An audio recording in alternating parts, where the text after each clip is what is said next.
الفاتحة.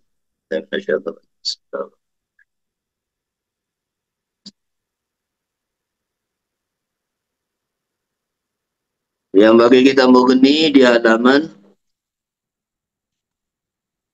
419.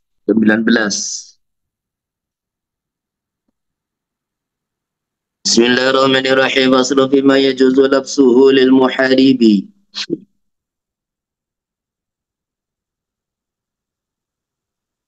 Benar? Atau ada yang keliru?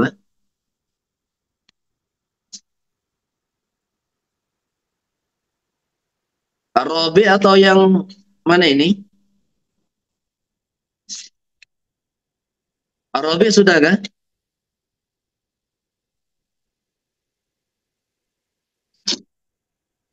Siapa yang ingat kemarin?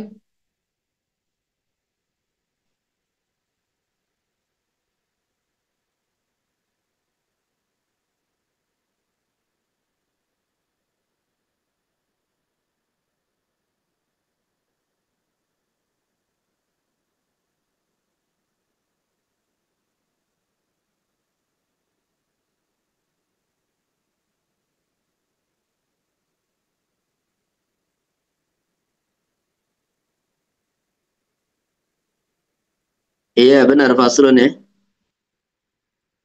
Habibi suaranya nggak bisa diaktifkan Habibi.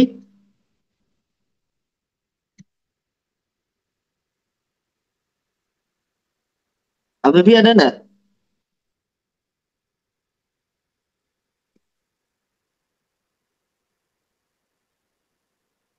Suara yang lain bisa diaktifkan? Bisa, Ustaz. Bisa, Ustaz. Mana sudah selesai Sidatul Khawf itu?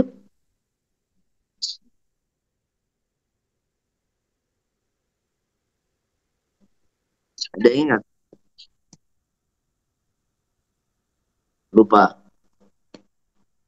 Sudah selesai. Ya, berarti Faslun sekarang. Iya. Faslun sudah selesai belum? Udah kan? Kalau tandanya ini sudah juga. Jadi sekarang Salatul Aidain. Nah, ya Sayyidi.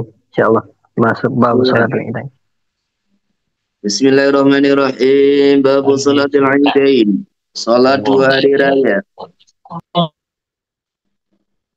Ia sunnatun wa kila fardu kifayatin.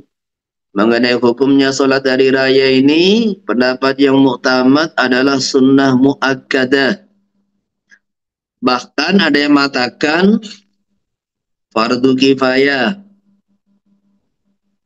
Jadi ini makanya salat sunnah yang paling besar pahalanya di antara semua salat sunat adalah salat hari raya.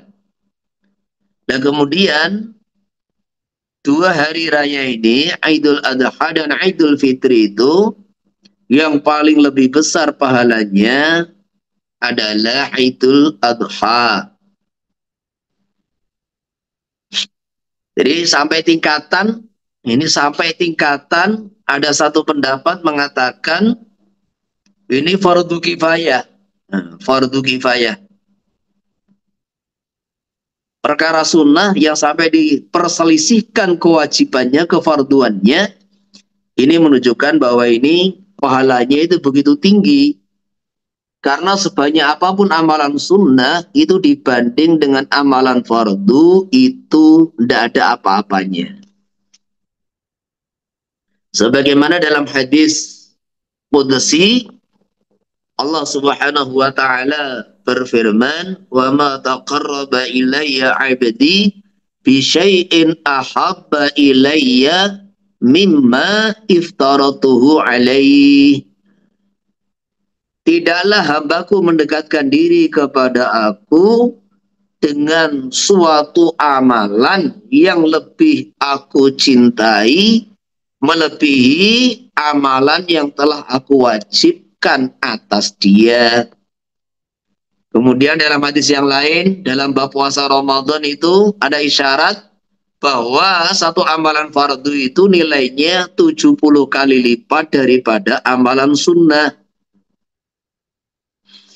Nah, di sini nih sholat Idul Fitri, Idul Adha ini ada satu pendapat mengatakan bahwa hukumnya fardu kifayah. Nah, ini maka dalam madzhab Syafi'i bahwa sholat sunnah yang paling afdol, yang paling besar pahalanya adalah sholat Idain. Waktu surau jamaah dan disyariatkan, diperintahkan oleh syariat opo sholat dengan cara berjamaah. Walil munfaridi, dan bagi orang yang sholat sendiri, wal abdi wal marati wal musafiri, juga untuk budak, wanita, dan orang yang safar. Maksudnya cara yang paling afdol adalah berjamaah. Di zaman baginda Nabi SAW ini, selama di Madinah, beliau kalau sholat Id bukan di masjid, tetapi di lapangan. Nah, di sini akhirnya terjadi perselisihan di kalangan para ulama. Ada yang mengambil tamasuk dengan zawahirin nusus, bahwasanya sholat Id itu afdolnya di lapangan. Apa di antara alasannya? Di antara alasannya karena tamasukan di sunnah. Selama di Madinah, sejak tahun kedua Hijriyah sampai baginda Nabi SAW wafat, beliau sholat di musolat Id. Dan inilah yang dipakai oleh mazhab Hanafi. Kita lihat kalau kita ke India, Pakistan, di Bangladesh, ini di lapangan-lapangan itu mesti ada mimbarnya. Jadi di lapangan itu ada mimbar permanen yang ada di pinggir lapangan, yang mimbar itu fungsinya digunakan sebagai mimbar khutbah sholat Id. Agak ditinggikan begitu. Itu permanen itu mimbar itu. Dari semen, dibuat dari semen. Yang kedua, di antara hikmahnya, karena sholat Id ini yang disuruh hadir bukan hanya orang yang sholat. Sampai wanita-wanita yang haid itu juga diperintahkan hadir. Disunahkan hadir. Untuk mengikut istilahnya itu untuk ikut mendapatkan pengampunan Allah Ta'ala, pahala dari Allah bagi orang-orang yang berpuasa selama bulan Ramadan. Maka wanita-wanita haid juga disuruh hadir untuk mendapatkan itu anugerah janji Allah, di mana di hari itu malaikat berdiri di lorong-lorong pintu-pintu gang untuk menyampaikan berita kabar gembira bahwa orang-orang yang berpuasa di bulan Ramadan dosa-dosanya diampuni Allah, sehingga ada jaminan kebebasan daripada neraka. Kemudian yang kedua, ikut doa. Ketika khatib berdoa, maka mereka bisa ikut amin, ikut doa. Ini di antara hikmah pendapat ulama yang menyatakan bahwa afdolnya sholat Id itu di lapangan. Kemudian yang kedua,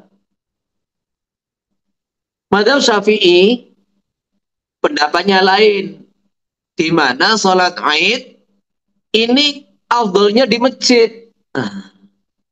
Kenapa? Karena masjid itu afdolul biqa', tempat yang paling mulia di muka bumi. Maka sholat Id ini yang paling afdol di masjid.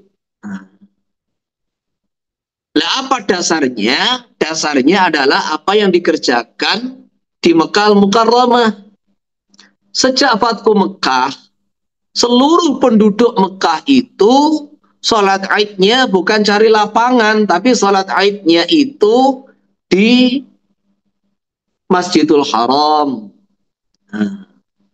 Dan itu berjalan mulai zaman baginda Nabi SAW sampai sekarang. Mulai zaman Nabi, zaman Khulafaur Rasyidin, zaman Imam Syafi'i, di Mekah itu sholatnya di masjid. Dan masjidnya luas, muat. Maka disitulah akhirnya ijtihad Imam Syafi'i radhiyallahu an menyimpulkan bahwa sholat Aid itu afdalnya di masjid. Nah, mengenai apa yang dikerjakan baginda Nabi SAW di Madinah, beliau kasih takwil bahwa baginda Nabi sholat Aid tidak di masjid karena tidak muat. Tidak muat. Kondisi Masjid Nabawi di zaman Nabi itu cuma 50 kali 50. Kalau untuk sholat harian, sholat Jumat masih muat. Nah, sholat harian, sholat Jumat masih muat. Karena di Madinah itu apa namanya,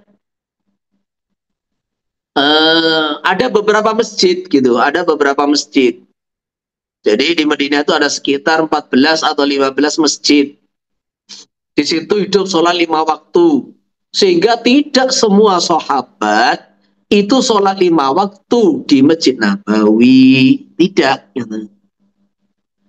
Nah, adapun baginda Nabi ketika sholat Aid itu di luar masjid, maka ada musola Aid, karena yang diperintahkan menghadiri sholat Aid seluruh umat Islam. Laki-laki, perempuan, anak-anak, semua diperintahkan hadir. Jelas masjid nggak muat. Nah, maka alasan itulah baginda Nabi SAW sholat Aidnya dibawa ke lapangan. Di sisi lain, ketika penduduk Mekah sholat Aid di masjid, beliau ikrar, tidak memerintahkan atau menganjurkan, enggak. Ya. Maka di sini terjadi ikhtilaf di kalangan para ulama, mana yang lebih afdal, sholat di masjid atau di lapangan. Ya, di Indonesia sendiri dua-duanya dikerjakan. Orang-orang NU kebanyakan ya tetap sholat di masjid. Tapi orang-orang Muhammadiyah ini banyak yang sholatnya itu dianjurkan di lapangan, tapi ya tidak semua, hanya sebagian. Ya sudah, masing-masing punya dalil. Wa waqtuha. Kemudian kalau kita mungkin dalam safar, pas hari raya, ternyata di dalam perjalanan, atau wanita nggak bisa ke masjid, tetap disunahkan sholat Aid dengan sendiri. Dalam safar ya sholat sendiri, tidak ada khutbah. Ketika di rumah ya sholat sendiri, tidak ada khutbah.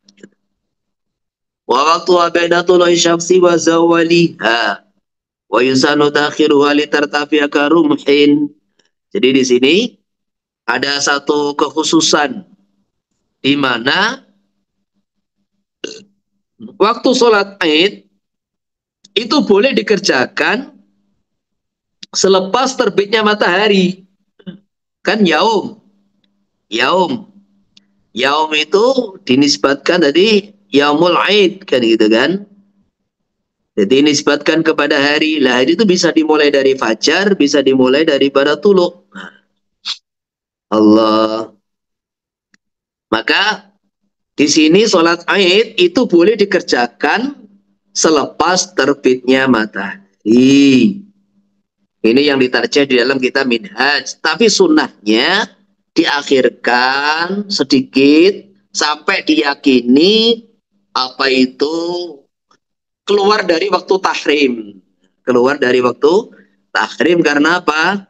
Karena khurujan minal khilaf. Sebagian ulama ada yang mewajibkan keluar daripada waktu tahrim, yaitu waktu-waktu yang dilarang sholat. Nah, antara terbit dengan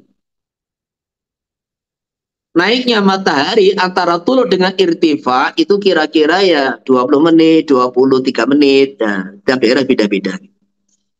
Wa adapun jumlah rakaatnya tata cara salat Aid di rakaatannya ada 2 rakaat. Yuhrimu bima yang takbiratul ihram seseorang dengan 2 rakaat. Tsumma yati bi du'al iftitah. Kemudian selepas takbiratul ihram membaca doa iftitah baik imam ataupun makmum. Sebagaimana salat-salat yang lain. Subha sab'i takbiratin. Yakifu baina kulli sintaini ka ayatin mutadilatin. Yuhallilu wa yukabiru wa yumajjidu.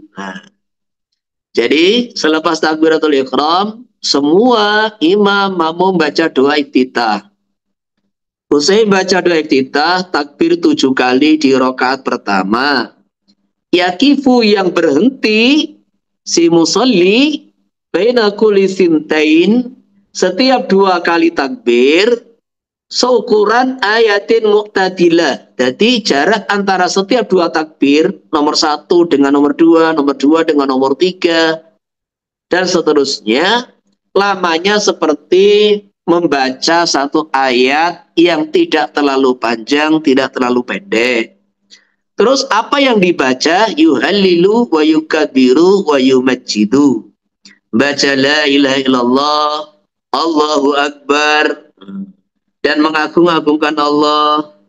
Kemudian di dalam memberikan tafsiran yuhallilu wa yukabiru wa yumajjidu. Nah ini ada hadisnya. Maka ulama, jumhur ulama menganjurkan kita dalam mentafsiri hadis ini yaitu dengan membaca subhanallah walhamdulillah wa la ilaha illallah wallahu akbar. Jadi al-baqiyatus shalihat. Nah, berapa kali bacanya? Karena baina sintain, ini baina sintain berarti bacanya 6 kali. Antara 1 dengan 2, takbir 2 dengan 3, 3 dengan 4, 4 dengan 5, 5 dengan 6, 6 dengan 7. Jadi bacanya itu 6 kali. Selepas takbir yang ke-7, maka ini summa yata'awwadu. Kemudian membaca a'udzubillahi minasyaitonirrajim wa yaqra dan membaca Al-Fatihah. Selepas itu membaca surat.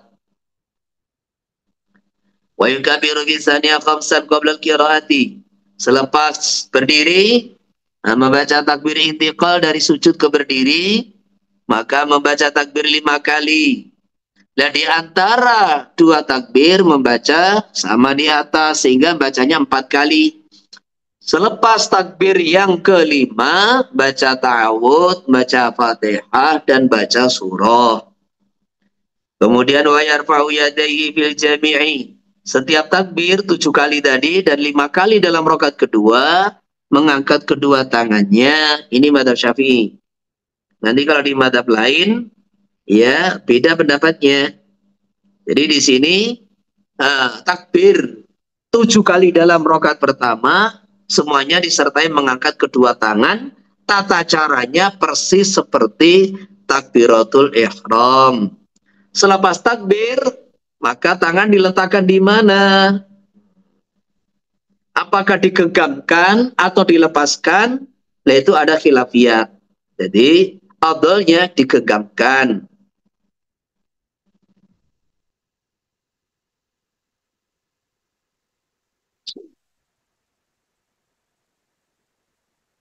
Allah.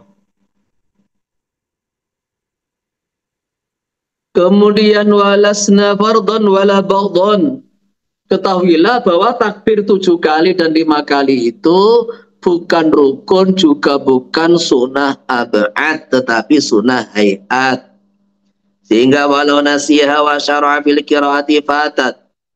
Kemudian waktunya yaitu antara takbiratul ihram antara iftitah dengan qiraatul Fatihah. Sehingga kemudian kalau orang itu lupa dengan takbir, sudah memulai qiraah, maka fatat, habis waktunya. Jadi ketika ini orang sudah memulai baca Fatihah, habis. Ini kalau jadi maksudnya habis bagaimana? Ya sudah jangan dikerjakan gitu loh. Jangan dikerjakan. Jadi kalau dia sudah memulai Fatihah, ingat di pertengahan Fatihah, atau ada orang baru Bismillahirrahmanirrahim. Mamam subhanallah, mamanya begitu. Nah ini tidak boleh dia kembali mengerjakan takbir. Tapi seumpama dia kembali mengerjakan takbir, ya nggak apa-apa, nggak batal. Tapi sudah tidak disunahkan karena waktunya sudah habis.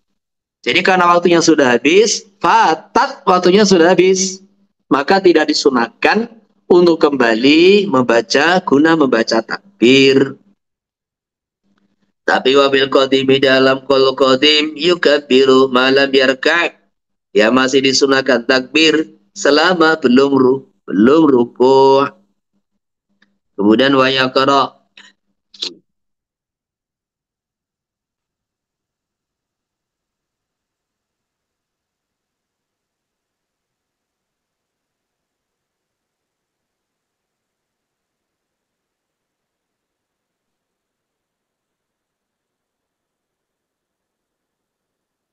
Nah, kalau sudah membaca ta'awudz bagaimana? Di bawah itu lau tarakaha wa ta'awwada wa lam yaqra. Kalau dia ini belum takbir baru a'udzubillahi minasyaitonirrajim, belum sempat membaca bismillah, ingat, maka disunahkan takbir. Karena apa? Ta'awudz itu berarti belum baca Fatihah. Belum baca Fatihah. Kemudian surat apa yang disunahkan di dalam salat Aid? Wa yaqra ba'dal Fatihati bil ula qaf wa bil tsaniyati iqtarabatis sa'atu wa anshaqqal qamar. Jadi rakaat pertama surat Qaf, yang kedua surat Al-Qamar. Bikamalihi majahran, dibaca secara sempurna, bukan separuh. Surat Qaf dibagi dua, atau separuh surat Iqtarabat, bukan. Surat Qaf dibaca sempurna. Rakaat pertama Iqtarabat dibaca sempurna, jahran dengan keras. Kalau terlalu panjang, ya sebagaimana sholat Jumat, Sabihisma rabbikal a'la dan hal ataka hadithul ghasyiyah. Ini sudah saya ulang di dalam bab sholat, bahwa ketika orang itu sholat, dia membaca surah, maka ini sawab secara umum, yaitu kesunahan membaca surah, dia dapat.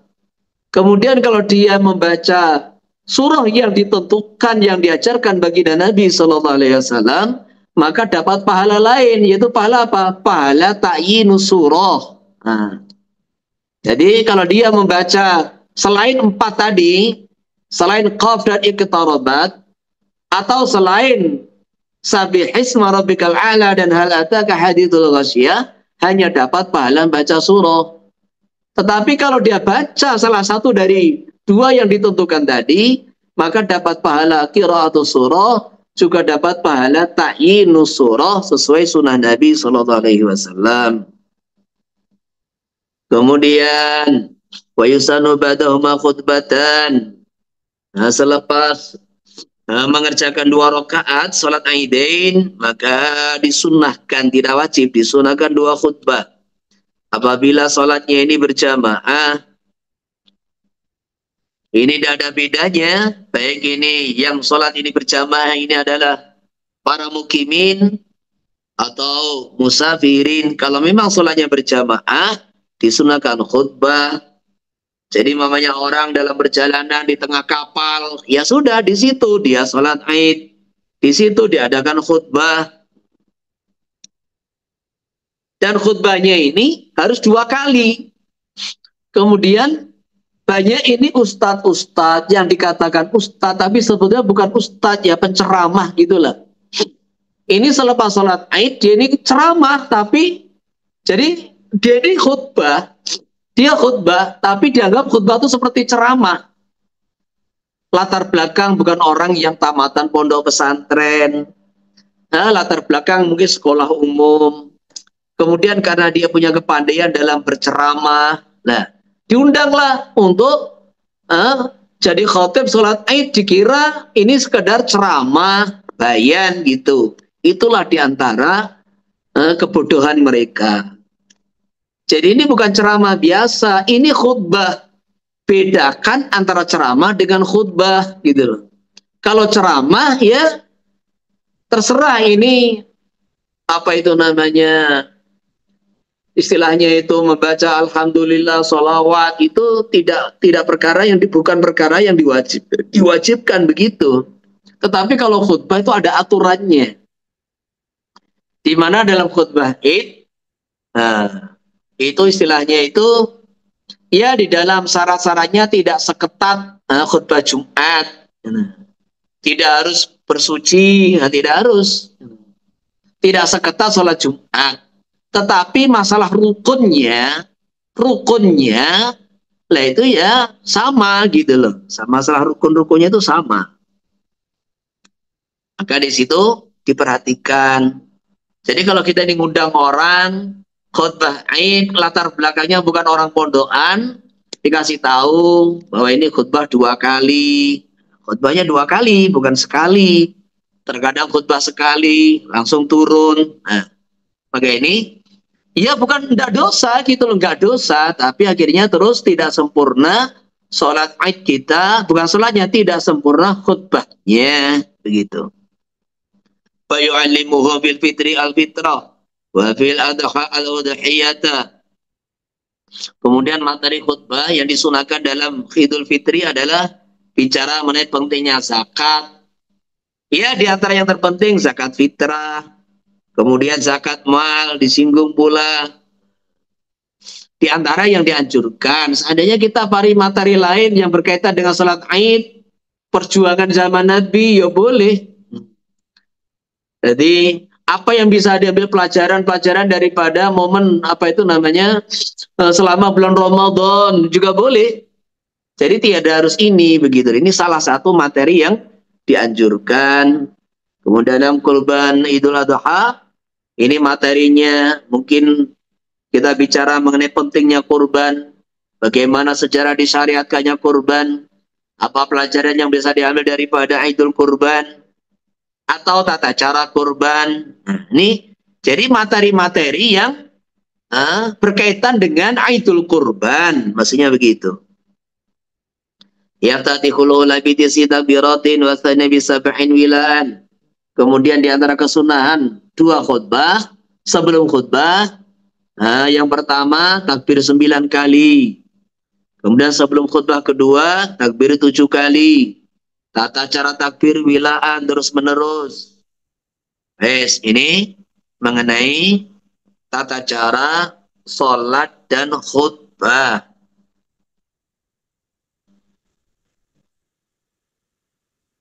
Kemudian mengenai sholat Id ini di dalam madzhab Syafi'i, jadi kalau wanita-wanita ini sholat di lapangan atau di masjid, ya ini istilahnya dijauhi ikhtilat, campur antara laki-laki perempuan. Jadi karena apa? Karena sholat Id itu sunnah, menghadiri khutbah itu sunnah, tetapi campur yang tidak bisa dikendalikan, ini satu perkara yang mengarah kepada perkara haram, gitu loh.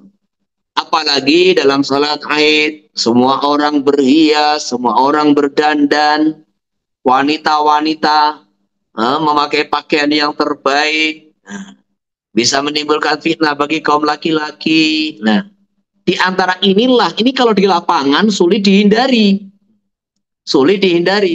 Tetapi kalau di masjid, di mana laki-laki punya ruangan sendiri, wanita punya ruangan sendiri, itu tentu lebih bisa untuk dihindari campurnya laki-laki perempuan. Kecuali di lapangan ini, kemudian temannya dipisah, kemudian dikasih satir lah antara laki-laki perempuan, jaraknya agak jauh. Pintu masuk perempuan sendiri, pintu masuk laki-laki sendiri. Kemudian ada satir, ada kelambu atau gimana. Nah, jadi ini juga satu perkara yang diperhatikan gitu dalam madzhab Syafi'i. Kemudian di antara kesunahan-kesunahan yang kaitan dengan hari raya.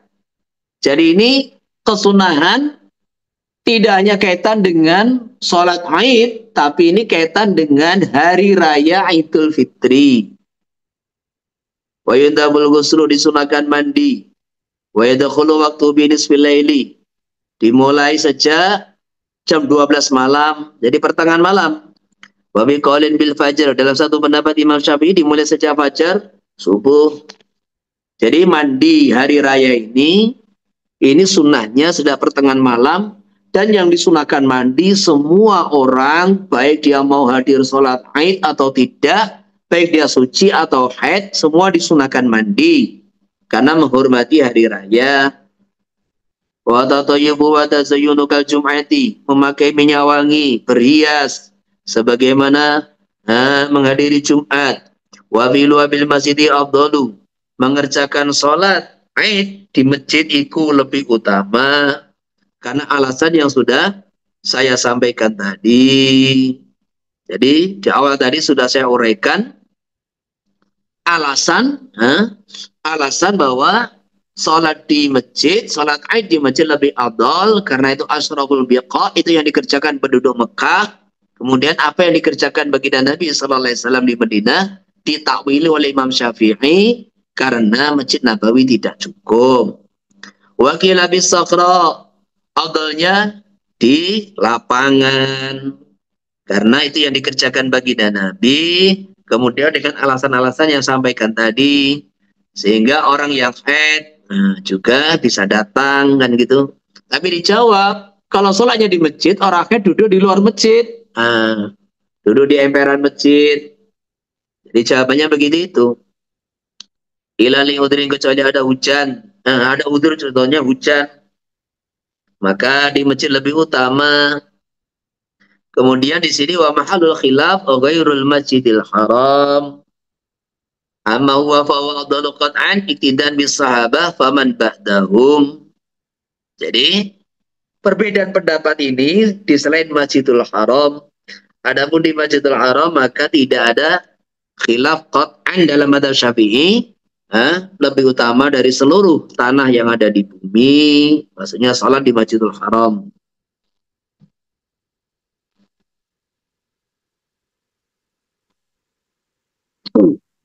Kemudian Ibnul Ustad menyamakan Masjid Madinah dengan Masjid Mekah. Itu mungkin termasuk kata musonef al-an, yaitu zaman beliau di mana Masjid Madinah juga kondisinya sudah luas kayak zaman sekarang. Sehingga ini akhirnya ulama-ulama mutaakhirin yang menyamakan Masjid Madinah dengan Masjid Mekah sehingga lebih afdal daripada di tempat yang lain.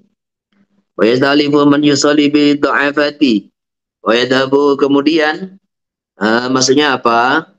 Wa yastakhlifu ini ketika imam pergi ke lapangan sholat dengan umat Islam, kemudian ada orang-orang lemah, orang tua, orang sakit yang dia ini pengen sholat tapi tidak bisa berangkat karena jauh. Zaman dulu, sekarang kan ada kendaraan kan, karena jauh nggak bisa berangkat, maka ini yastakhlif, imam menunjuk orang untuk sholat id bersama mereka, mungkin di masjid atau di mana.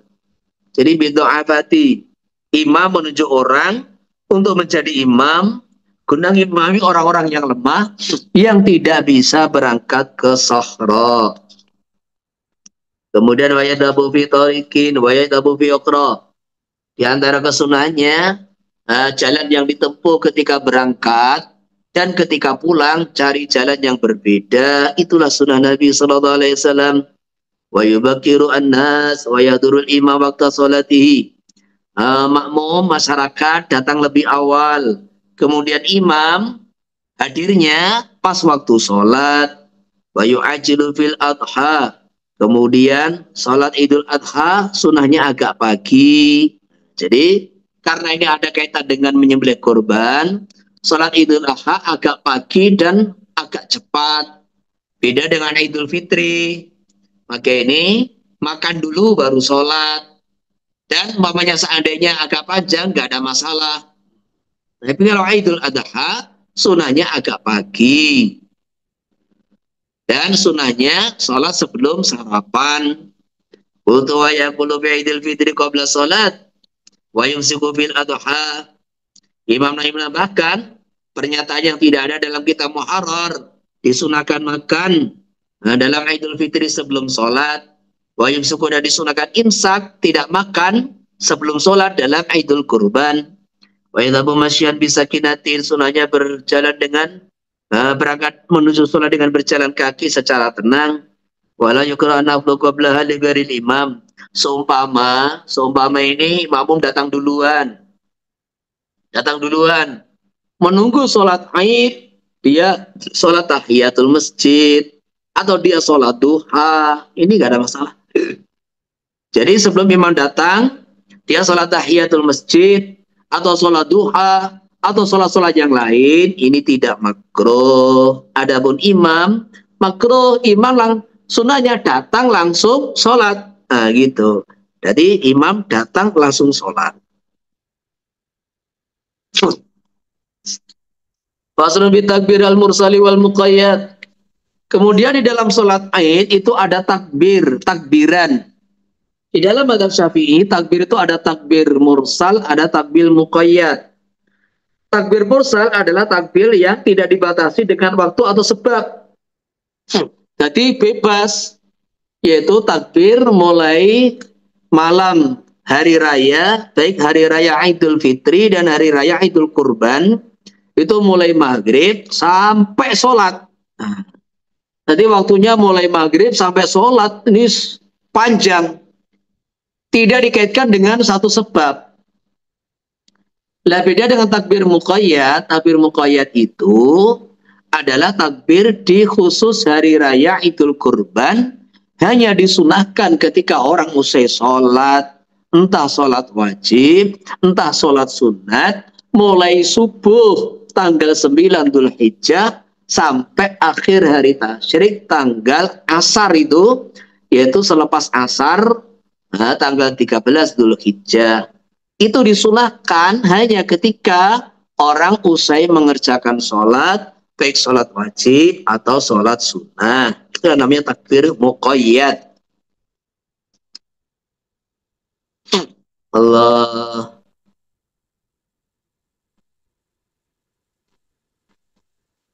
Yundabu tabiru bi ghurubi syamsi lailatul Aidi bil manazili wa turki wal masajidi. Disunahkan takbir secara umum dimulai sejak terbenamnya matahari di 2 malam hari raya, di rumah-rumah, wa turuki, di jalan-jalan.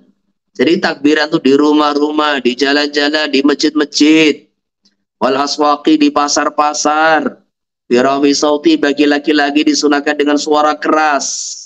Jadi di mana saja ini, di rumah, di jalan-jalan, di masjid, aswaq. Takbir keliling bagaimana? Ya sunnah. Tapi masalahnya kalau pakai kendaraan, terkadang mereka ini nggak takbiran.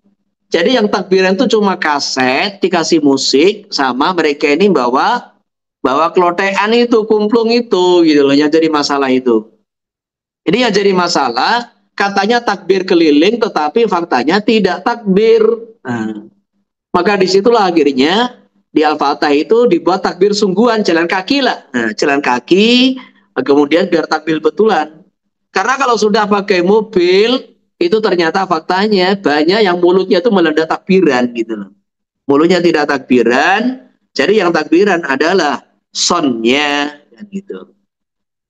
Wah mbak, joget-jogetan pakai musik lagi. Ini namanya mencampur adukkan perintah Allah dengan kebatilan gitu kan. Ya setan semua jadinya gitu loh. Jadi kalau orang tuh takbiran kemudian terus pakai joget-jogetan alat musik, itu sebetulnya wala talbisul haqqa bil batil, itu sudah talbisnya iblis semua. Jadi antara perintah Allah dicampur dengan joget-jogetan musik macam-macam itu. Jadi makanya takbiran ya takbiran begitu itu. Allah, sebagaimana waktu hari raya Mina ketika haji, Sayyidina Umar bin Khattab di kemahnya ya takbiran. Kemudian wal adharu idamatu hatta yuhrimal imam bi salatil Aid.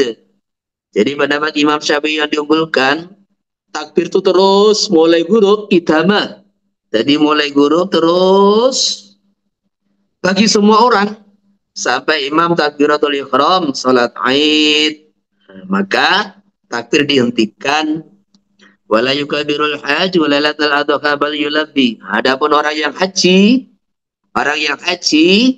di malam hari raya, dia adalah perjalanan dari Arafah ke Musdalifah. Kemudian pertengahan malam masih di Musdalifah. Ketika di akhir malam, ini wanita-wanita perjalanan ke Mina, orang-orang tua perjalanan ke Mina.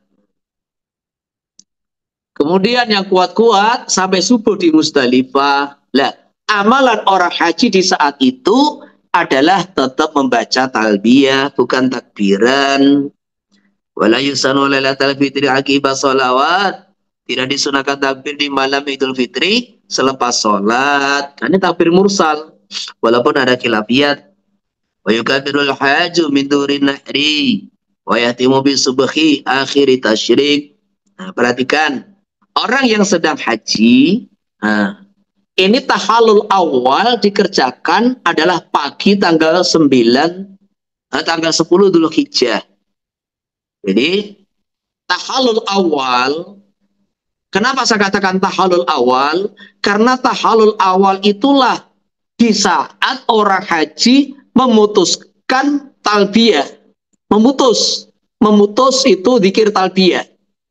Talbiyah itu disunahkan sejak ihram terus. Ketika wukuf juga talbiyah. Ketika wukuf doa. Perjalanan dari Arafah ke Musdalifah juga talbiyah.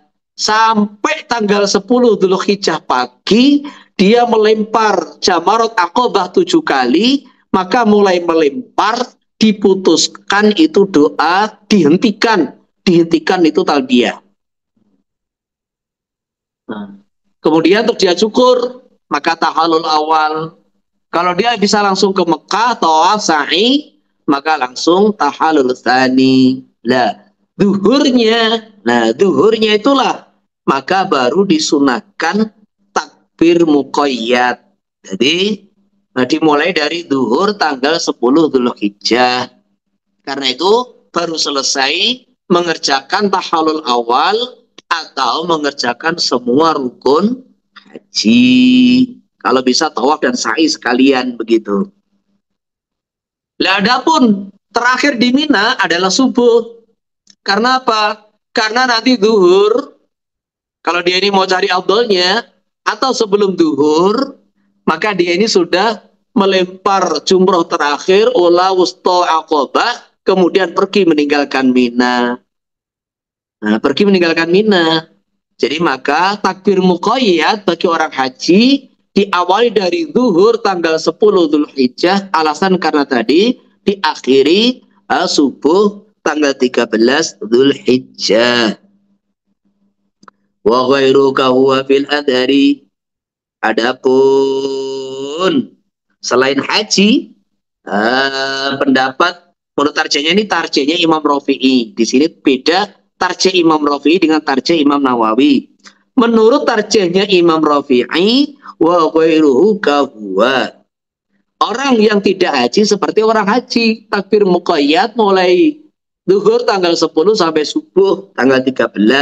Wa bi qaulin min maghribi lailatin nahri. Mulai daripada maghrib tanggal 10 Dzulhijjah, wa bi qaulin min subhi arafata. Wa yatimu bi asri akhir tasyrik. Mulai dari subuh tanggal 9 Arafah, tanggal 9 Dzulhijjah, diakhiri asar akhir hari tasyrik.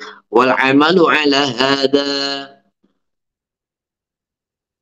Kemudian wal amalu ala hada, inilah yang diamalkan mayoritas umat Islam di seluruh kota-kota Islam. Kemudian di dalam kitab Majmu', di dalam kitab Adhkar, di dalam kitab Raudhah, Imam Nawawi mentarjih pendapat yang terakhir ini. Jadi wal amalu ala hada, maksudnya ini cuma isyarah. Imam Nawawi cuma isyarah, itu yang rojeh. Kemudian di dalam kitab Majmu', kitab Adzkar, kitab Raudhah, beliau terang-terangan mentarjih pendapat yang nomor 3. Wala daru anna yukabiru fi hadil ayami lil faita wa ratiba wa nafilah. Pendapat Imam Syafi'i digulkan dia membaca takbir di hari-hari tadi, takbir muqayyad untuk sholat qadha, sholat rawatib dan sholat-sholat sunnah. Wasiqatu al-mabubah Allahu Akbar, la ilaha illallah, Allahu Akbar walillahil hamd. Jadi ini diantara sunnahnya takbir. Wa yusanu ayasida disunahkan menambahkan Allah Akbar kabira walhamdulillahi katsira wa subhanallahi bukratan wa asila. Kita walau syahidu. Jadi ini diantara takbir-takbir yang sunnah, tidak usah membaca perkara-perkara yang tidak disunahkan. Di tengah-tengah takbiran malah baca surat Ikhlas. Apalagi kemarin di Mekah malah ketika sa'i apa itu? Nyanyi Indonesia Raya, itu namanya orang mencampur adukkan, tidak tahu apa itu mana ini agama, mana ini kaitan dengan negara, kan gitu kan. Jadi itu ada beberapa sigat takbir yang disunahkan, termasuk la ilaha illallah wa la na'budu illa iya mukhlishina lahuddin walau karihal kafirun, la ilaha illallah wahda sadaqa wahda wa nasara 'abda wa 'azza junda wa zamal azaba wahda, la ilaha illallah wallahu akbar. Ini juga sunnah. Walau syahidu yawma tsalatsina qabla zawal bi ru'yatil hilali lailatul madiyah. Ini satu furuk. Kalau malam 30 Ramadan, perhatikan, malam 30 malam di hari tanggal 30 Ramadan, di tengah-tengah masyarakat masih berpuasa tanggal 30 Ramadan. Tiba-tiba mereka bersaksi qabla zawal, sebelum duhur tanggal 30, kondisi puasa semua. Sebelum zawal, sebelum masuk waktu duhur, ada orang bersaksi Habiroyatin hilali lailah al-madiyah, bahwa tadi malam sebetulnya kita itu melihat tanggal, umpamanya begitu. Jadi ini pagi hari di tengah orang berpuasa tanggal 30 Ramadan, tiba-tiba ada saksi. Nah, ada saksi. Jadi minimal 2 orang ini. Nah, minimal 2 orang. Bahwa tadi malam kita melihat tanggal aftarna, maka kita wajib membatalkan puasa, wajib berhari raya. Wa sholainal aida, dan wajib sholat Aid. Wa in syahidu badal ghurub, kalau mereka bersaksi selepas terbenamnya matahari, nah, sudah masuk selepas 30 selesai, lam tuqbal asyadah, maka tidak diterima. Au baina zawali wal ghurub. Nah, jadi ada 3. Yang pertama, saksi datang di pagi hari. Kemudian yang kedua, saksi datang selepas terbenam matahari tanggal 30 Ramadan. Nah, maka tidak diterima. Yang ketiga, baina zawal wal ghurub, antara duhur sampai maghrib, ya aftarna, kita wajib membatalkan puasa. Wa fatati sholat, dan habis waktu sholat Aid. Wa yushra qadauha mata syabin adhar. Wa kila fi qaulin yusalla minal ghadi adaan. Jadi di qadha terserah kapan saja. Namanya qadha ya kapan saja, malam hari itu langsung sholat Id di malam hari, atau sore itu pada asar, atau pada duhur. Jadi pada duhur, pada asar, atau pada maghrib, pada isya, salat Id di qadha. Mata sah kapan saja. Ini pendapat yang diunggulkan dari pendapat Imam Syafi'i. Wa kila fi qaulin. Jadi ini ada satu periwayatan. Tusalla minal ghadi adaan, dikerjakan besok pagi sebagai sholat ada. Cuma gini ya, ini kan pernyataan kita fikih gitu loh. Jadi ada kasus di mana malam 30 Ramadan tidak ada satupun orang yang bersaksi melihat hilal. Nggak ada. Maka akhirnya diputus, udah. Akhirnya ikmal. Ikmal itu apa? Karena hilang gak bisa diru'yah, ya sudah. Ikmal salatina yauman. 30 hari Ramadan. Nah, dan ternyata pagi, ada orang bersaksi. Dan ini orang yang diterima persaksiannya minimal 2, 3, 4, 5 begitu. Ya, diterima. Hari itu juga sholat Aid. Nah, kalau pada duhur diterima sholatnya, ada dua pendapat. Saat itu juga sholat Aid atau nanti, atau besok pagi sebagai ada. Kalau badal huruf, udah nggak ada gunanya, gitu. Cuma ada satu kejadian dulu. Ini kejadian di mana markas Temboro itu masih di Pondok Utara. Jadi itu kan ceritanya dulu dari Manisrejo minta izin Nizamuddin dipindah ke Syafi'iyah. Dari Syafi'iyah itu karena tempatnya sempit, akhirnya dipindah ke Pondok Utara. Lah, pas hari raya, biasa ini pas hari raya kita nerima telepon, SMS dari segala penjuru. Ini malam 30 Ramadan. Wes. Rame ini, rame. Nah, akhirnya karena ini jadi rame itu maksudnya kenapa? Pemerintah mengumumkan bahwa hari rayanya adalah besok lusa. Karena tidak ada satupun tim yang ditunjuk oleh pemerintah mulai Sabang sampai Merauke, tidak ada satupun tim yang melihat hilal. Udah. Kalau kemarin sudah serahkan sama Allah. Gitu. Jadi ceritanya ini mulai dari Sabang sampai Merauke tidak ada itu tim-tim ruqyah baik yang ditunjuk oleh pemerintah atau dari ormas NU yang lain, tidak ada satupun yang melihat hilal. Nah, tiba-tiba itu ada selebaran beredar bahwa MUI Surabaya memutuskan besok Ramadan karena di Bangkalan ada ruqyah malam itu. Nah, malam itu akan malam pada Isya gitu. Jadi ada selebaran di atas namakan MUI Jawa Timur, bahwasanya besok itu MUI atau ya MUI kalau tidak salah itu. Besok itu hari raya. Karena ini ada 3 orang dari Bangkalan yang bersaksi melihat tanggal. Yes. Terus di Temboro kita musyawarah sama itu Kiai Uzairon rahimahullah dengan beberapa tim. Bagaimana sampai malam ini musyawarah? Sampai malam. Kita cross check, tanya ke pondok-pondok pesantren, kita tanya telepon ke Kediri, Lirboyo, Ploso, gimana kita telepon cari info. Lah, gimana ini ada saksi dan saksinya itu juga orang yang dipercaya diterima oleh MUI daripada Jawa Timur, ya sudah, kita berhari raya. Maka Lirboyo sudah takbiran, Ploso sudah takbiran, gitu. Terus kita telepon itu MUI Surabaya, nggak masuk telepon itu. Jadi nggak masuk. Akhirnya, itu Kiai nuju 1 orang. Munir itu loh, Munir siapa? Munir Panggang itu. Coba kamu cari info di Langitan, gimana? Sikap Langitan gimana?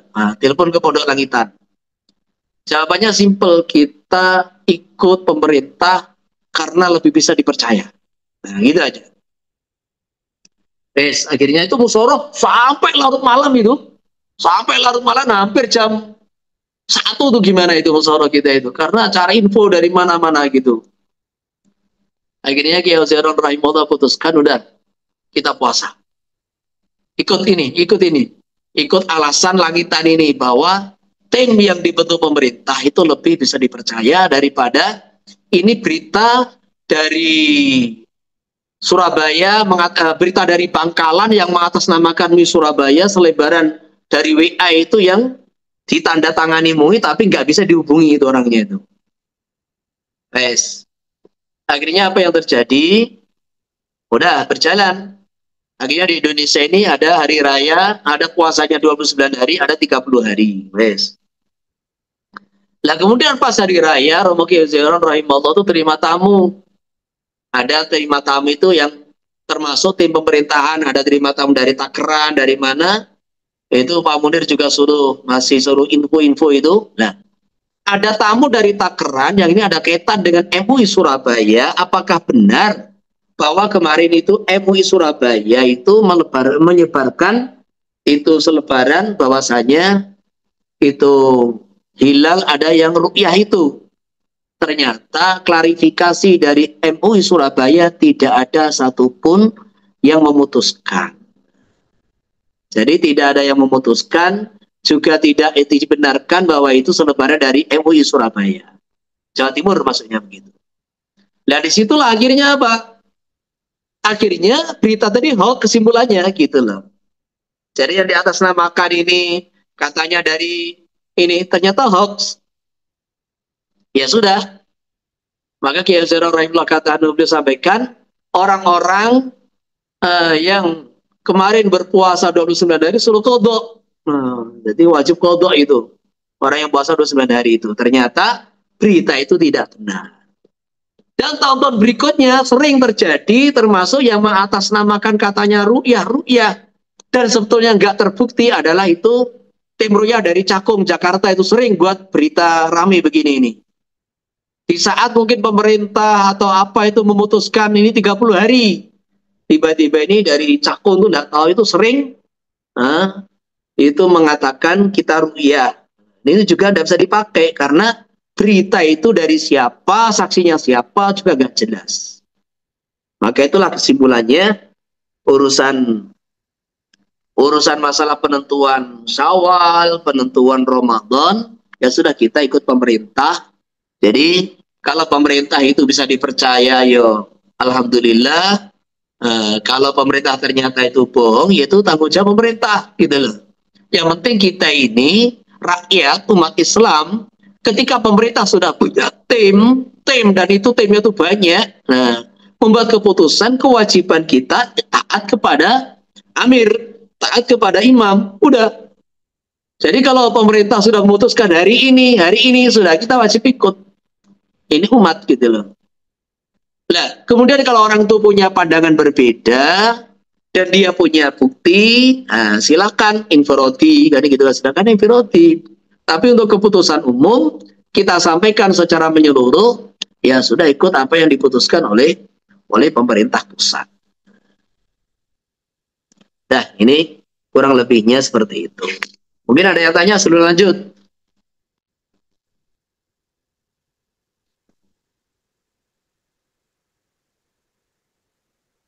Ada pertanyaan enggak?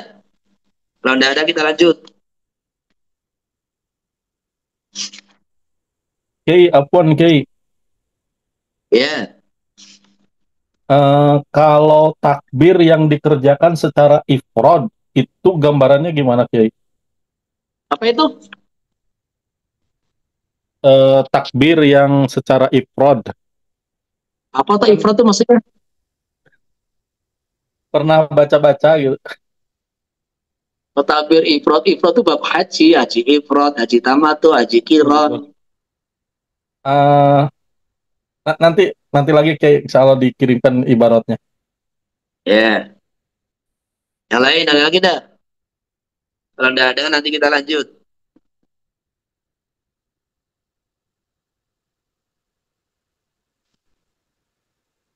Bismillahirrahmanirrahim. Babu salatil kusufain.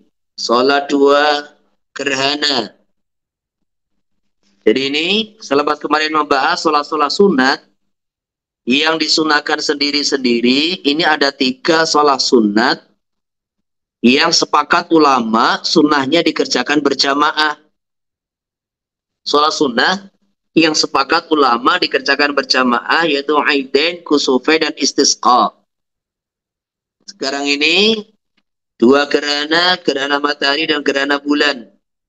Ia sunatun wa yuhrimu biniyati sholatil kusufi. hukumnya adalah sunnah, maka tata cara takbirnya yaitu dia takbiratul ihram dengan niat sholat gerhana. Dan kemudian di sini gerhana kan ada dua. Jadi ada gerhana matahari, ada gerhana bulan. Makanya ya ditayin kalau gerhana matahari ya kusufis syams. Kalau itu gerhana bulan ya kusufil qamar begitu. Kemudian tata caranya selepas takbiratul ihram wa yaqra al-Fatihah. Jadi di sini salat gerhana ini agak beda dengan salat yang lain. Di mana setiap satu rakaat ada 2 kali ruku, 2 kali qiyam. Jadi sholatnya 2 rakaat. Tetapi ada satu kesunahan yang tidak ada pada sholat manapun. Di mana disunahkan setiap satu rakaat ada 2 kali ruku, 2 kali qiyam. Yang satu wajib, satu sunnah. Nah, jadi 2 ruku, 2 qiyam, yang satu wajib, satu sunnah. Jadi ada 3 cara kesimpulannya. 3 cara. Yang pertama, sholat gerhana itu seperti sholat biasa, sholat sunnah biasa. Seperti biasa itu. Sekali qiyam, setiap rakaat sekali qiyam, sekali ruku, sekali i'tidal, terus apa itu? Sujud. Kemudian cara yang kedua, seperti yang ada di sini, di mana setiap rakaat 2 kali qiyam, 2 kali ruku, terus i'tidal. Cuma surat yang surat yang dibaca itu pendek-pendek, tidak panjang-panjang. Nah, cara yang ketiga adalah cara yang disebutkan di sini, di mana baginda Nabi SAW sholatnya begitu panjang. Sholat gerhana ini maka 2 kali qiyam setiap rakaat. Di mana qiyam yang pertama baca surah Al-Baqarah. Qiyam yang kedua baca surah Ali Imran. Qiyam yang ketiga baca surah An-Nisa. Qiyam yang keempat baca surah Al-Maidah, namanya begitu. Atau yang sekurang dengan itu. Nah, gitu. Jadi itu diantaranya. Atau umpamanya itu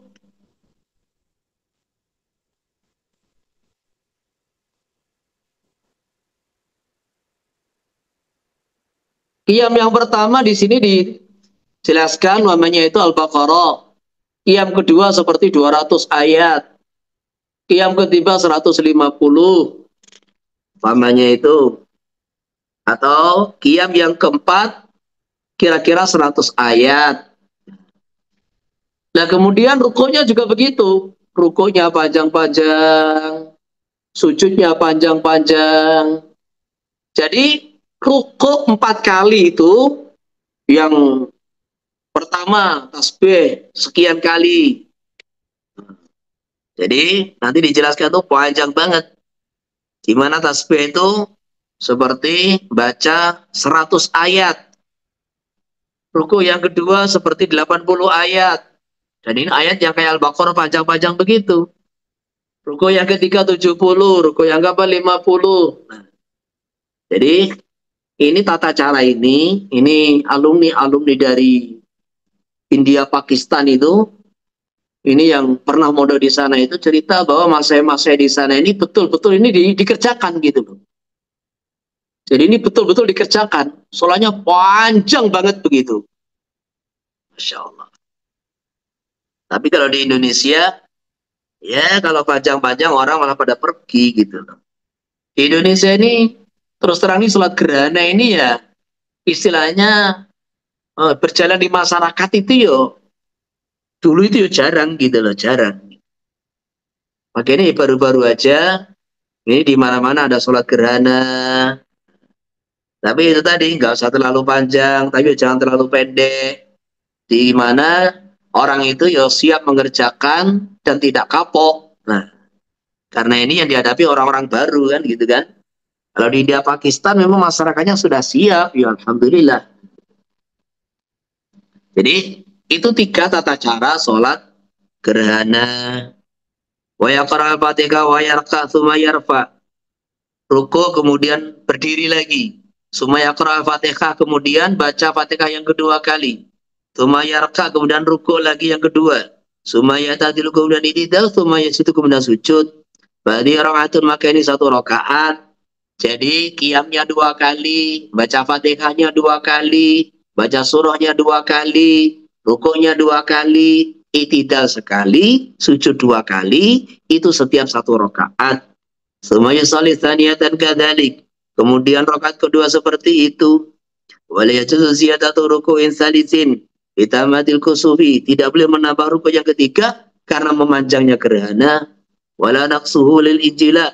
Juga jangan dikurangi. Karena injila selesainya gerhana.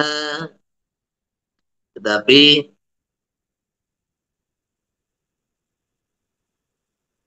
jadi maksudnya ketika orang sudah niat rukuk 2 kali, tidak perlu dikurangi, gitu. Tidak boleh dikurangi karena selesai gerhana. Walakmanu ayaqra bil qiyamil awal. Qiyam yang pertama disuruh membaca baca Fatihah Al-Baqarah. Habisani qiyam yang kedua kami ate ayat minha. Jadi kalau 200 ayat itu 200 ayat surat 30, juz 30 itu kan pendek-pendek gitu loh. 200 ayat tapi juz 30 itu pendek-pendek. Nah ini 200 ayat dari surat Al-Baqarah. Habisani sima'atin wa khamsin. Seperti 150 ayat. Warabi mi'atin takriban, seperti 100 ayat kurang lebihnya. Atau tadi Al-Baqarah, Al-Imran, An-Nisa, Al-Maidah, itu juga satu pendapat yang lain. Yusabihu birruku'il awal. Dia membaca tasbih dalam ruku yang pertama qadra mi'ati min Al-Baqarah, syukur 100 ayat Al-Baqarah, wa bisani samainin 80, wa bisalis sabahin 70, wa birrabi khamsina, takriban kurang lebih 50 ayat. Jadi tasbih seukuran lamanya baca 50 ayat, bukan tasbih 50 kali gitu loh. Ini kalau mampu. Kalau tidak mampu ya tasbih 50 sudah panjang itu. Wala yutawilu sajata fil asafi. Menurut tarjanya Imam Rafi'i, sujudnya enggak usah dipanjangkan.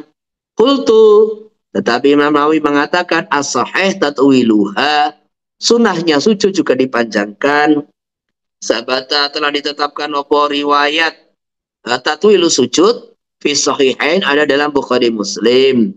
Dan wa nasabil buwaidi anau yutawiluha nahwa ruku' alladhi qablaha.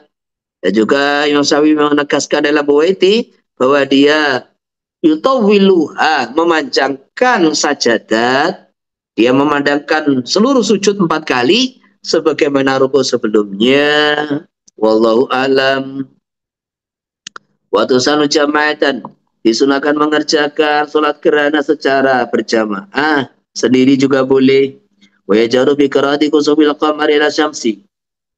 Bacaannya dikeraskan ketika sholat gerhana matahari, bukan pada sholat gerhana. Bacanya dikeraskan ketika sholat gerhana bulan, keliru. Jadi bacanya dikeraskan ketika sholat gerhana bulan, bukan pada sholat gerhana matahari karena itu siang hari. Sumayatuhul imam khutbatin. Kemudian selesai sholat, imam khutbah 2 kali biarkani imam fil Jumat, dengan rukun-rukun khutbah dalam Jumat. Wa yakhusu ala taubati wal khairi, menganjurkan jamaah untuk bertaubat dan berbuat kebaikan.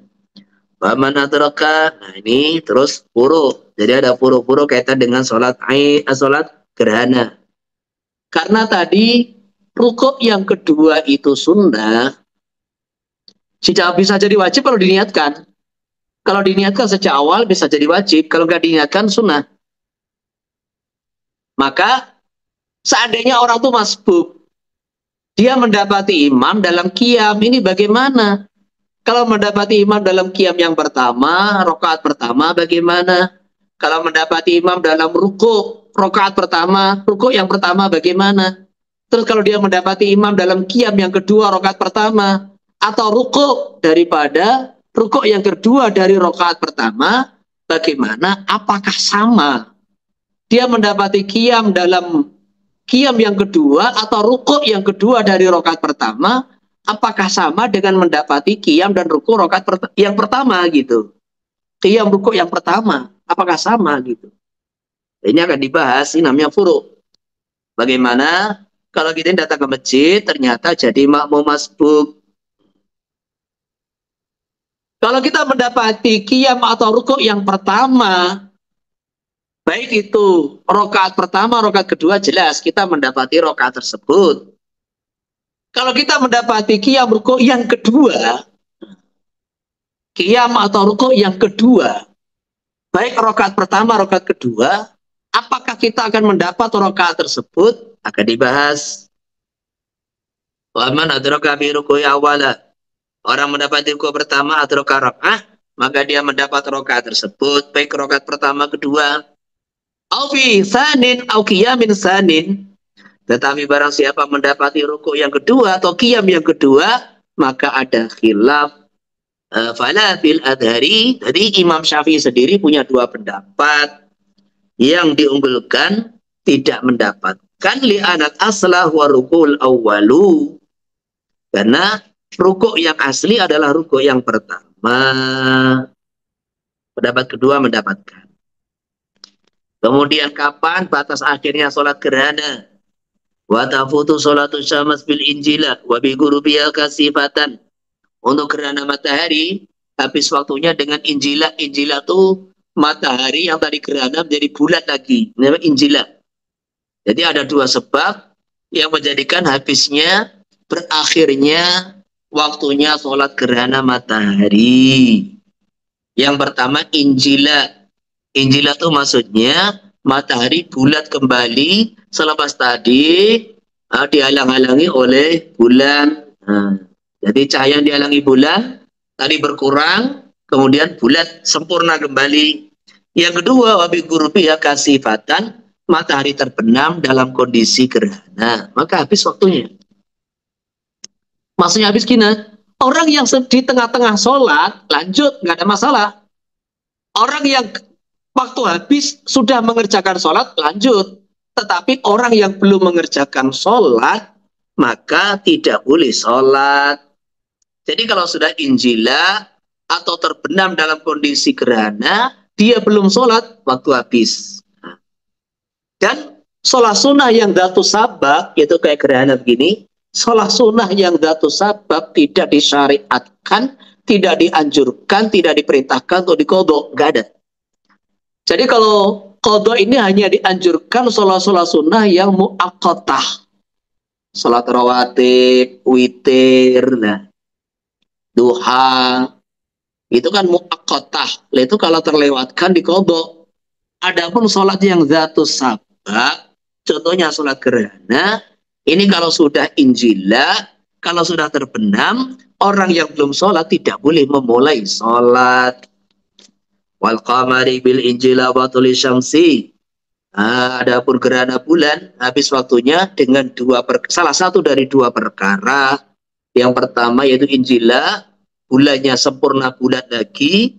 Yang kedua terbitnya matahari lal fajar, bukan dengan masuknya waktu subuh fil jadid. Wala bi gurubi khasifan, juga bukan dengan terbenamnya bulan dalam kondisi masih gerhana. Kemudian masalah terakhir, wala mistama kusufun wa jum'atun aw fardun akharu. Kalau kumpul dalam satu waktu antara gerhana dengan Jumat, mana yang didahulukan? Atau antara gerhana dengan sholat fardu yang lain, sholat 5 waktu. Ini gerhana bersamaan dengan sholat Isya. Maka tata caranya, mana yang didahulukan? Kutimal fardu in khifa fautuhu.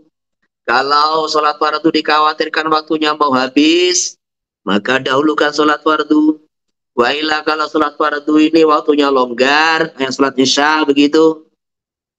Kalau yang waktunya dikhawatir habis, kemamanya kayak sholat apa begitu mamanya? Ya sholat maghrib. Jadi kalau sholat fardu ini waktunya mau habis dan dia belum sholat, ya dahulukan sholat fardu. Kalau waktunya longgar, pada taruh takdimul kusuf. Jadi ini waktu Isya bersamaan gerhana. Sholat gerhana dulu, baru sholat Isya. Suma yaktubu kemudian khutbah lil Jum'ah.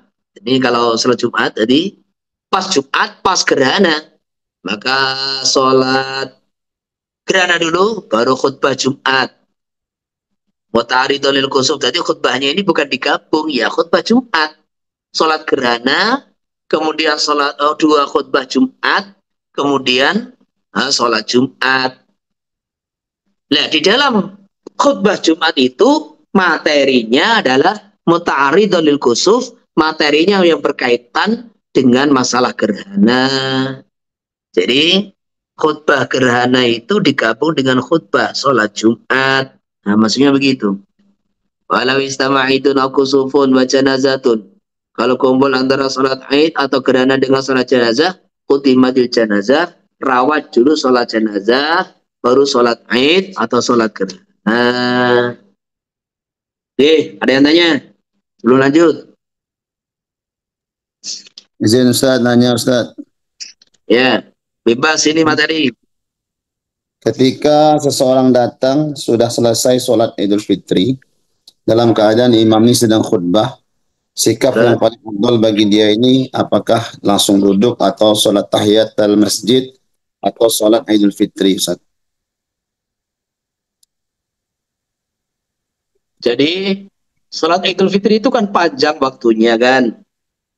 Jadi mulai pagi sampai zawal. Maka ketika datang sudah khutbah, ya sudah sholat tahiyat. Sholat tahiyat, karena itu disunahkan sholat tahiyat. Tapi seandainya dia langsung sholat Id juga boleh. Jadi karena kalau dia sholat Id digabung dengan sholat tahiyat juga boleh. Jadi datang imam khutbah langsung sholat Id, itu kalau di masjid kan sholat Id juga sholat tahiyat. Cuma takbirnya jangan kenceng-kenceng. Jadi takbir 7 kali, rakaat pertama takbir 5 kali, rakaat kedua gak usah kenceng-kenceng. Nah kalau di lapangan ya jelas tidak ada sholat tahiyat, maka dia ini boleh langsung sholat Id begitu. Terserah mau di lapangan itu dia mau duduk dengarkan langsung, kemudian itu dia nanti sholatnya selepas khutbah juga boleh, nggak ada masalah. Oke, apalagi?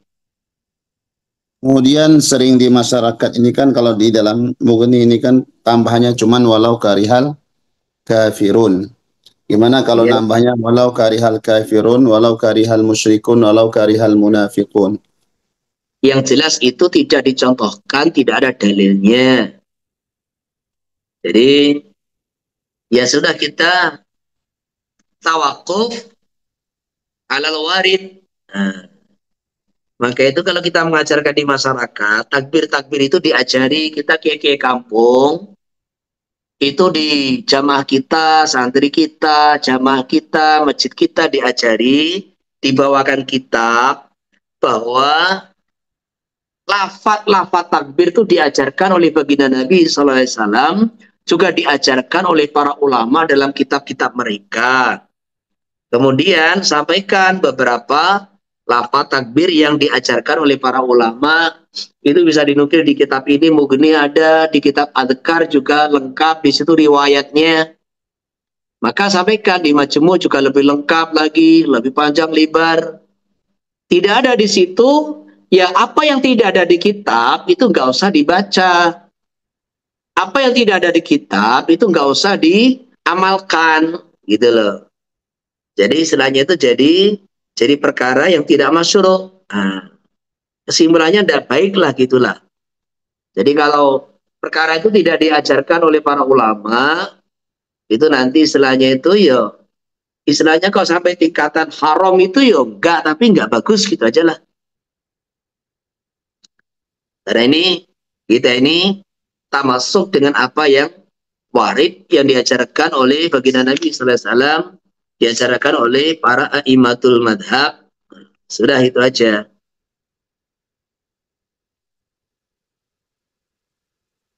Jadi mereka ini terkadang bebas ke sana kemari, apa aja dibaca, karena apa? Tidak ada yang melarang. Juga tidak ada yang mengajarkan gitu loh. Jadi kalau kita ini Saya pernah kan dulu waktu di SD itu beli kitab namanya Pasolatan Pikun Jawa itu. Jadi dalam Pasolatan Pikun Jawa itu ada di situ. Jadi lafaz takbir itu ada. Yang pertama ya takbir yang biasa itu Allahu Akbar, Allahu Akbar, Allahu Akbar, la ilaha illallah, Allahu Akbar, Allahu Akbar, walillahil hamd. Yang kedua tadi Allahu Akbar, Allahu Akbar, Allahu Akbar, la ilaha illallah, wa la na'budu illa iya mukhlishina lautina walau karihal kafirun. Yang ketiga, la ilaha illallah wahdah, sadaqa wa'dah, wa nasara 'abdah. Nah, dan seterusnya.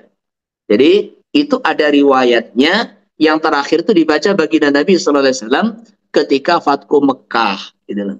Jadi ketika Fathu Mekah dibaca di Bukit Sofa, Marwah, kan gitu kan.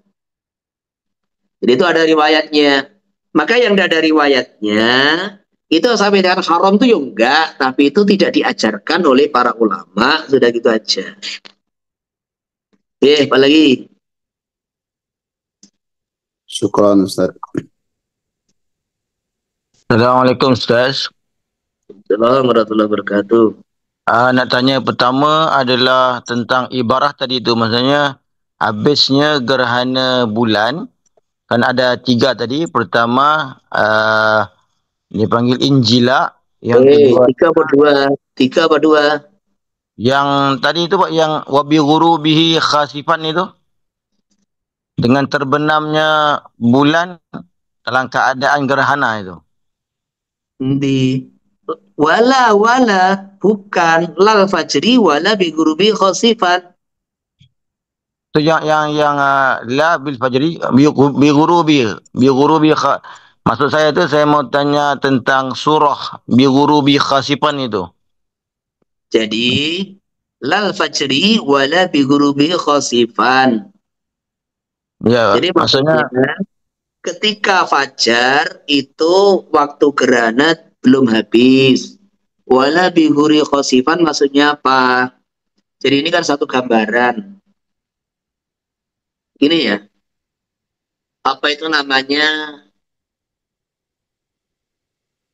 Gerhana matahari itu terkadang muncul di satu negara tapi tidak muncul di negara lain. Ini fakta sekarang, realitas sekarang. Gerhana matahari sekarang itu muncul di Indonesia, tapi di Amerika enggak.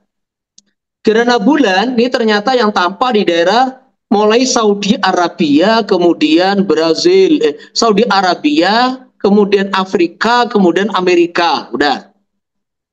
Itu yang gerhana. Sedangkan di Indonesia mamanya gitu.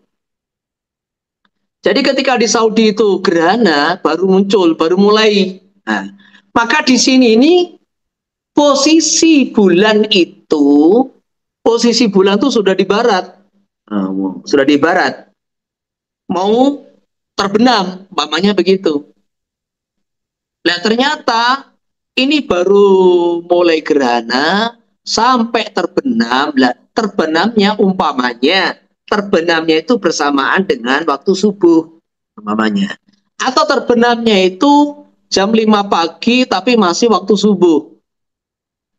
Jadi dengan tadi dikatakan la bil fajri, dengan munculnya fajar maka masih boleh mengerjakan sholat gerhana bulan. Begitu pula jam 5 pagi, maunya subuhnya jam setengah 5, jam 4:30 itu subuh, jam 5 pagi itu mulai gerhana. Gerhananya ternyata mulainya di negara Saudi. Nah, Indonesia itu kebagian gerhana cuma melihat itu tadi setengah jam atau 40 menit, setengah jam. Dilihat bulan sudah di barat. Maka mulai gerhana lah. Seandainya itu matahari terbenam dan matahari atau bulan ini terbenam, keliru. Jadi gerhana itu kita sudah di arah barat itu. Bulannya ada barat. Matahari terbenam, kondisi bulannya terbenam, matahari belum terbit. Nah gitu loh. Semua terjadi seperti itu. Jadi saya ulangi, ini waktu subuh. Waktu subuh, kemudian mulai gerhana. Bulannya di arah barat, matahari lagi. Bulan di arah barat. Karena ini gerhana bulan ini yang mengalami adalah mulai negara Saudi, Afrika, dan Amerika sana. Sehingga kita ini melihat bulan mulai gerhana sudah masuk waktu subuh. Umpamanya begitu. Lah kemudian bulan terbenam, kondisi matahari belum terbit. Maka di saat itu kita masih boleh sholat gerhana bulan. Selama matahari belum terbit, kita masih boleh sholat gerhana bulan. Jadi tidak habis waktunya gara-gara bulan terbenam dalam kondisi masih gerhana. Oke, bisa dipahami? Jadi maksudnya bighurubihi surah gambaran terbenamnya bulan itu bermakna tidak kelihatan gitu Pak ya? Bukan tidak kelihatan, itu terbenam betul gitu loh.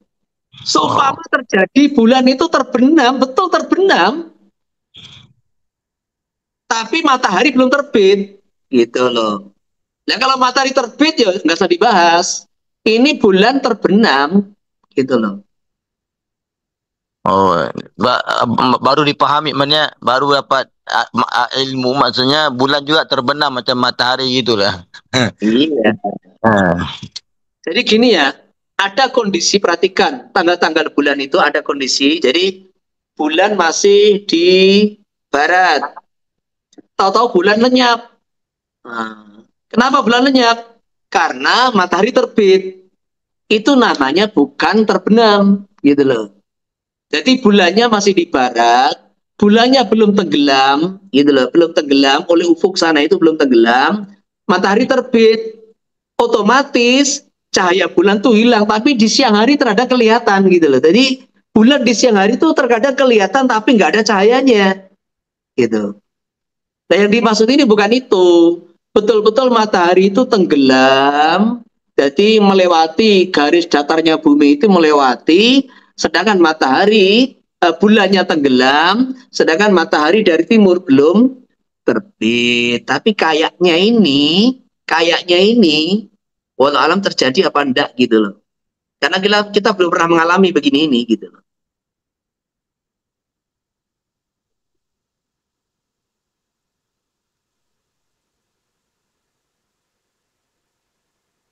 Terus apa lagi? Minta maaf Pak. Kalau di dalam Mughni itu, saya kurang paham ibarahnya. Khasifan itu dibilang bighurubihil qamar, ay qamar khasifan li baqa'i mahalli sultanatihi wa huwa al-lailu wa ghurubuhu ka ghuyu ka ghaibihi ta'ata as-sahabi khasifan. Itu K di situ, perhatikan. Berarti antara tertutup mendung dengan huruf ini dua perkara yang berbeda, begitu loh. Maksudnya apa? Berarti gerhana itu masih ada gitu loh, paham enggak? Iya. Jadi makanya di sini saya syaratkan matahari belum terbit, gitu loh. Ketika matahari belum terbit, itu bulan terbenam, kan gitu kan? Terbenam tuh maksudnya sudah di bawah ufuk gitu, di bawah ufuk terbenam gitu. Maka ini dalam kondisi gerhana, maka faghurubu ka ghaibubati tahta sahabi khasifan. Jadi gerhana tuh masih ada, malam masih ada, gerhana masih ada. Maka ini seperti bulan yang gerhana ketutup mendung gitu loh. Jadi kalau bulan itu gerhana ketutup mendung, ini kita sepakat tetap disunahkan sholat gitu loh. Ini sudah gerhana bulan, diyakini, kemudian terus hujan, sehingga gerhana itu tertutup mendung. Ini sepakat disunahkan sholat, karena sebetulnya gerhana itu tidak hilang, bulan juga belum terbenam, matahari juga belum terbenam, jadi hakikatnya masih ada gerhana gitu loh. Jadi liwujudil khusuf. Nah, libaqa'il khusuf. Nah, gitu. Lah begitu pula ketika bulan itu terbenam, ya kayak matahari terbenam begitu, dalam kondisi gerhana, ini hakikatnya gerhana masih ada. Gerhana masih ada, yang penting malam masih ada. Maka hukumnya dikiaskan dengan ketika gerhana masih ada, kemudian ketutupan mendung, sehingga masih tetap disunahkan sholat. Gitu. Paham, ya? Ya paham Pak. Mohon maaf Pak, apa ni minta diterangkan tentang kaf itu Pak, maksudnya kaf li tamthil atau li tanzir dengan tasbih itu kalau dalam fiqh ni Pak. Jadi kam tamsil itu, ini ada pernyataan, kemudian contoh. Nah kalau di sini, itu litangdir. Litangdir itu kias, gitu loh, disamakan, gitu loh. Jadi, apa kaedah untuk mengenal kaf itu Pak, antara li tamthil dengan tanzir? Siyakul kalam. Oh.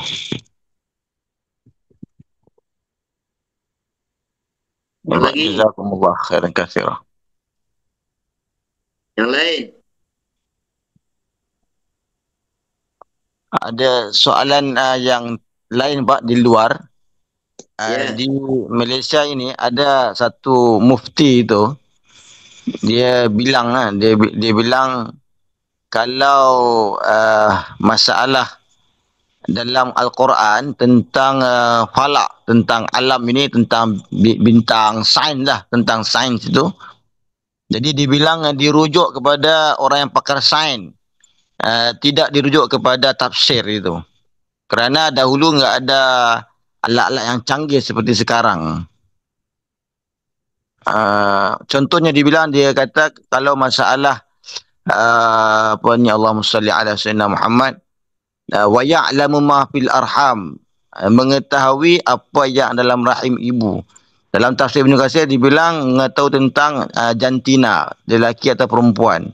Tapi dia kata sekarang ada alat yang canggih yang boleh mengesan jantina lelaki perempuan, maka ya maksud ya wa ya'lamu ma fil arham itu adalah takdir janin itu sendiri. Gimana pandangan itu Pak? Jadi perhatikan, alat-alat itu walaupun bisa mengetahui mafil arham, itu juga sangat-sangat terbatas. Gitu. Jadi di dalam Al-Quranul Karim, kata mafil arham, jadi itu mafil arham. Ma di situ dikatakan sebagai ma mausulah. Nah, ma mausulah itu apakah lil umum atau khusus? Ini khilafiyat. Lah, termasuk innallaha indahu ilmu sa'ah. Ada beberapa perkara yang itu hanya Allah yang tahu kan. Ayat itu kan mestinya kan. Iya. Jadi, ada beberapa perkara yang itu hanya Allah yang tahu. Innallaha indahu ilmu sa'ah. Wa ma tadri nafsum madza taksibu ghadan. Wa ma tadri nafsum Wa yunazzilu ghaitha wa ya'lamu ma fil arham. Ada 5 gitu kan. Innallaha ilmu sa'ati wa yunazzilu ghaitha wa ya'lamu ma fil arham. Wa ma tadri nafsum madza taksibu ghadan wa ma tadri nafsum bi ayyi ardin tamut. Perhatikan. Jadi orang yang pakar sains mengaku bahwa dia mengetahui apa yang Allah ketahui, katanya kan, gitu kan. Iya. Di situ kan ada 5, innallaha indah. Ini hanya Allah yang tahu. Yang pertama adalah kapan terjadi kiamat. Nggak ada siapa yang bisa mengetahui siapa kiamat, nggak ada yang tahu. Ini rahasia Allah. Yang kedua, turunnya hujan. Alat sekarang bisa memprediksi ini akan hujan. Cuma itu tidak pasti. Tidak pasti. Walaupun akan bisa memprediksi, tapi nggak pasti. Hanya Allah yang tahu ini hujan akan turun di mana, jam berapa, berapa banyaknya, berapa kadarnya, hanya Allah yang tahu. Kalau alat yang ada ini, ya cuma memprediksi kira-kira akan turun hujan, gitu toh. Tapi kepastian hanya Allah yang tahu. Kemudian wa ya'lamu ma fil arham. Jadi di sini ma di situ entah dikaji sebagai nakirah mausufah atau dijadikan sebagai yang jelas ini ma ini lebih dominan kepada ma fil arham adalah isim mausul, yaitu apa yang ada dalam kandungan.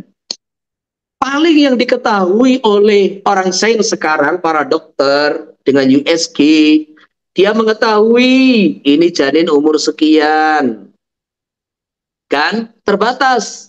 Ini janin sehat, ini janin laki-laki perempuan, kan gitu kan. Memang zaman dulu tidak ada yang tahu. Sekarang diketahui, tapi ternyata fakta membuktikan banyak sekali sering terjadi USG itu salah juga, gitu loh. Di mana dilihat dalam USG itu ini perempuan, ternyata lahir laki-laki.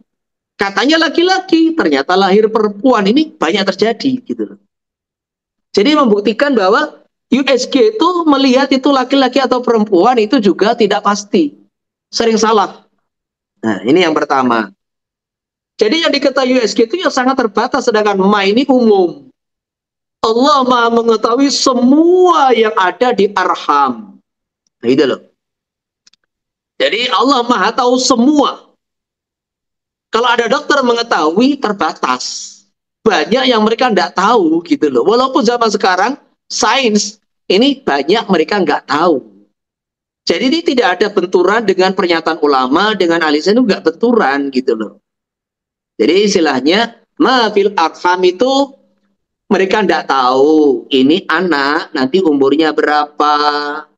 Mereka nggak tahu ini anak ini lahirnya nanti sehat apa itu namanya sakit.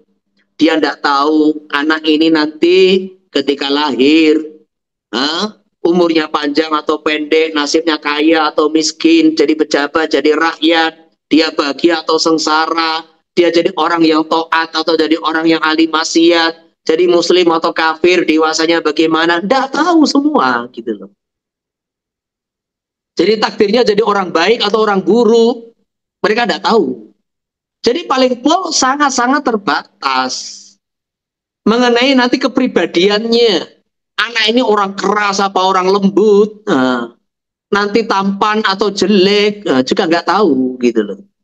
Jadi mereka ini hanya Allah wa ma'utitu minal ilmi ila qalila. Sedikit mereka dikasih tahu sudah sombong, itulah hari sains. Jadi wa ma utitu minal ilmi illa qalila, sedikit kasih tahu sudah sombong. Weh, kata siapa ini cuma Allah yang tahu, kita juga tahu. Itulah manusia. Innahu kana dzaluman jahula, gitu loh. Innahu kana dzaluman jahula, bodoh zalim, gitu loh. Dikasih dikit sudah berani menentang ayat Allah, gitu loh. Jadi apa yang dikatakan oleh para ulama dengan sains itu nggak bertentangan gitu loh. Ya sains itu menyampaikan apa yang mereka tahu dikit-dikit aja. Tapi yang disampaikan para ulama, mereka banyak tidak tahu apa yang Allah ketahui mengenai ma fil arham. Nah, begitu. Jadi tidak boleh. Oh kita harus lebih percaya kepada apa yang di sains, nggak boleh. Karena apa yang mereka ketahui itu sangat sedikit, gitu loh, sangat sedikit. Sedangkan ilmu Allah mengenai ma fil arham jauh lebih luas. Ini kan cuma dokter gitu. Kalau kamu tahu, ada wali Allah itu yang Allah kasih tahu, ini pengetahuan Allah, ilmu Allah. Seorang wali Allah sudah dikasih tahu, yaitu apa? Jadi ada cerita seorang itu, dia apa itu namanya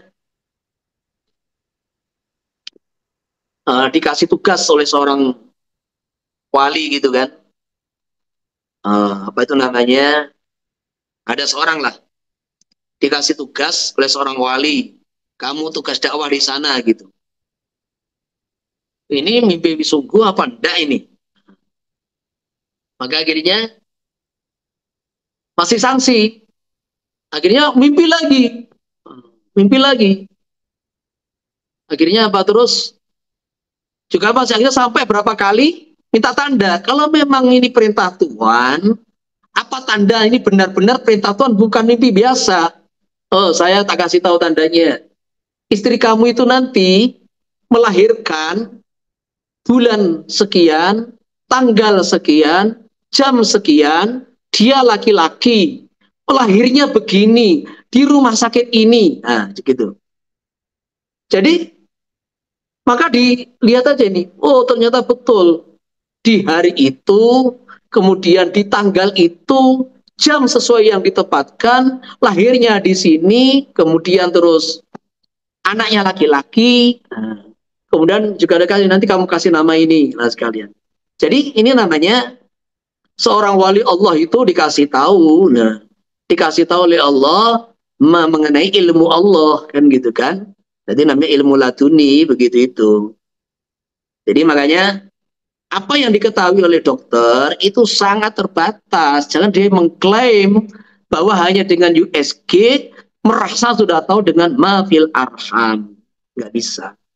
Ya dia bicara sebatas pengetahuan dia. Adapun para ulama itu membahas mafil arham itu bukan hanya masalah laki-laki perempuan, ya masalah takdir itu, dan takdir itu rahasia Allah gitu. Nah, cukup ya, jadi pahami?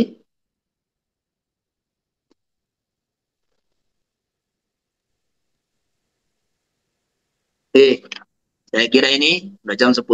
Mudah-mudahan Allah kasih paham kepada kita semua. Amin insyaallah. Jazakumullah khairan katsiran. Amin.